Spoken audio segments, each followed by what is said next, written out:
పేదల ఇళ్లపై గడ్డపార వేసినా బుల్డోజర్ చేయించినా కాంగ్రెస్ ప్రభుత్వం కూలిపోతుందని హెచ్చరించారు కేంద్ర మంత్రి కిషన్ రెడ్డి. ఈ విషయంలో బీజేపీ కార్యకర్తలంతా దేనికైనా సిద్ధమే అన్నారు.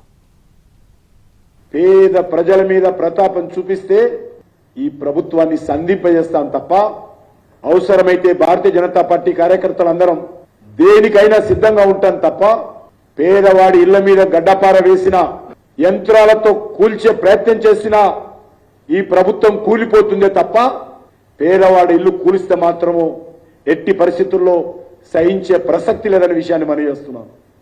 అందుకే ముఖ్యమంత్రి గారికి ఒక సలహా ఇస్తా ఉన్నాం.